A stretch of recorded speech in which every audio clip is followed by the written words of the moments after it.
तेजस्वी यादव का परिवार कौन चला रहा है इस पर उनको बात करना चाहिए, उनकी पार्टी कौन चला रहा है इस पर उनको बात करना चाहिए। इस तरफ राहुल गांधी की जहर भरी मानसिकता है, जो कभी जातीय उन्माद फैलाने की बात करते हैं, कभी जातीय जनगणना की बात करते हैं। घर में बैठा हुआ एक युवराज जो कि ट्विटर खेलता हो, वो बयानबाजी करता है। लालू जी ने किस तरीके से चोरी की कक्षा जो कुछ दिन पहले अपने घर पे आयोजित की थी, जिसमें राहुल गांधी जी को बुलाया था, उसमें चोरी का कौन सा नया ट्रिक उनको सिखाया, उस पर उनको बताना चाहिए। उसी दौरान वो कह रहे थे, कार्यकर्ता जब रास्ते पे खड़े थे तो वो बोल रहे थे कि अपने ही कार्यकर्ता के ऊपर की गाड़ी चढ़ा दो तब ये हटेगा।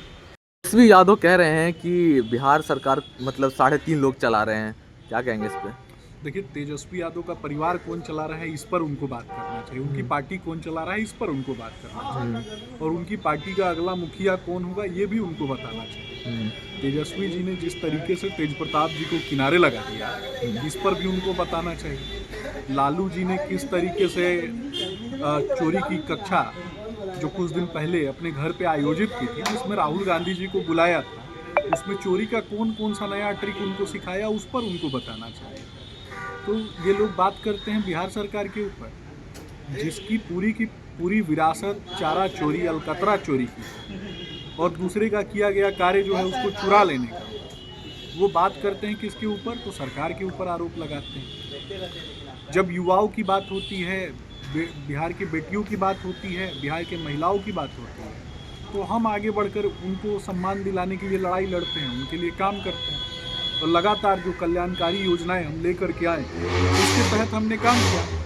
लेकिन तेजस्वी यादव का महिला विरोधी चरित्र अभी कुछ दिन पहले उनके बयान से स्पष्ट रूप से दिखा कि जैसे ही आदरणीय मुख्यमंत्री नीतीश कुमार जी महिलाओं के सम्मान के लिए जाते हैं और उनका दुख दर्द तकलीफ पूछने के लिए जाते हैं, जो योजनाएं वो लेकर के आए उन योजनाओं का क्रियान्वयन किस तरीके से होता है वो देखने के लिए जाते हैं, तो घर में बैठा हुआ एक युवराज जो कि ट्विटर खेलता हो, वो बयानबाजी करता है। अब तो उन्होंने अपने प्यादे को भी आगे बढ़ा दिया है, उनका प्यादा तेजस्वी जी के पीछे और तेज प्रताप जी के आगे खड़ा रहता है।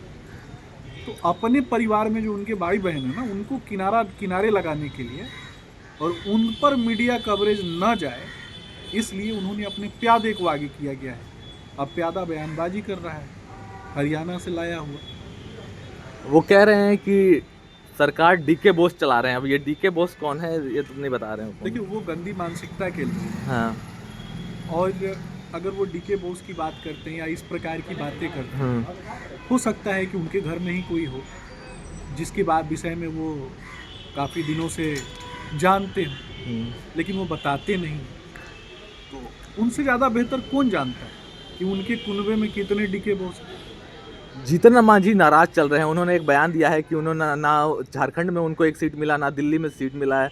वो ऐसे मतलब वो नाराजगी जाहिर कर रहे थे। सबसे बड़ी बात मैं आपको बताना चाहूँगा कि आदरणीय जीतन राम मांझी जी जब MSME मंत्री बने, तो आदरणीय प्रधानमंत्री नरेंद्र मोदी जी ने उनको कहा कि मैं अपने सपनों का मंत्रालय दे रहा, और आज जिस तरीके से वो समाज के अंतिम पायदान पर बैठे हुए व्यक्ति के सपनों के लिए काम कर रहे हैं, मोदी जी के सपनों को पूरा करने के लिए काम कर रहे हैं, इसके कारण बिहार में उनकी ख्याति दूर दूर तक फैल रही है, और बहुत ही सम्मानित नेता है। मैं उनका बहुत हृदय से सम्मान करता हूँ, और दोनों ही पार्टियां मिल करके अच्छा काम कर रही हैं। मुझे लगता है कि समाज को बरगलाने की आवश्यकता नहीं है। कुछ एक जो लोग हैं जो भ्रम की स्थिति क्रिएट करना चाहते हैं, इससे बचना चाहिए। क्या लगता है जो आने वाला चुनाव है उसमें जैसे नीतीश कुमार प्रगति यात्रा कर रहे हैं, तेजस्वी भी अब यात्रा में निकले हुए हैं, क्या लगता है किस बार एनडीए? पहले तेजस्वी जी का यात्रा के दौरान कमर लचक गया था, तो यात्रा 0.2 यात्रा जो है उनका प्रारंभ हुआ। उसी दौरान वो कह रहे थे, कार्यकर्ता जब रास्ते पे खड़े थे तो वो बोल रहे थे कि अपने ही कार्यकर्ता के ऊपर की गाड़ी चढ़ा दो तब ये हटेगा। तो जो आदमी अपनी कार्यकर्ता को भेड़ बकरी समझता है, उनके कार्यकर्ताओं को समझना चाहिए ना कि किसके पीछे खड़े हैं। अच्छा, तो ये जिस तरह से अब एनडीए की बात हो रही है, तो इस बार जो क्या लगता है कि एनडीए की जो सीट शेयरिंग है इस पे अभी बात कब तक होगी? अभी चुनाव में समय है, क्या ऐसा लगता है? ये तो बड़ा संवेदनशील और बहुत ही टेक्निकल विषय पे आपने मेरे से सवाल कर जी। कोर कमेटी तय करती है, सभी दल आपस में मिल करके बैठ करके बातें करते हैं, वरिष्ठ नेता इस विषय में बताएंगे, हमारे आदरणीय प्रदेश अध्यक्ष डॉक्टर दिलीप जायसवाल जी इस विषय पे बताएंगे, और सभी दलों के नेता, सभी दलों के जो बड़े नेता हैं, शीर्ष नेता हैं, वो मिल करके तय करेंगे ना। मैं यहाँ बैठ करके, आपने प्रश्न किया और मैं उसका सवाल का उत्तर कैसे, मैं इसलिए कहा ना क्योंकि पशुपति पारस जी जो हैं वो अब मतलब आरजेडी की तरफ जा रहे हैं, तो ऐसा क्या लगता है एनडीए में क्या कुछ ऐसा बिखरा होता? महत्वपूर्ण ये नहीं है कि कौन कहाँ जा रहा है, हाँ। महत्वपूर्ण ये है कि हमने लोगों के लिए कितना काम किया। ठीक। विगत 10 वर्षों से पूरा देश देख रहा है कि हम किस तरीके से काम कर रहे हैं। दूसरी तरफ राहुल गांधी की जहर भरी मानसिकता है, जो कभी जातीय उन्माद फैलाने की बात करते हैं, कभी जातीय जनगणना की बात करते हैं, लेकिन अपना जात नहीं बताते हैं। वो किस जात से हैं, फिरोज खान का पोता किस जात का है वो नहीं बताया उन्होंने। इस पर भी तो बात होनी चाहिए।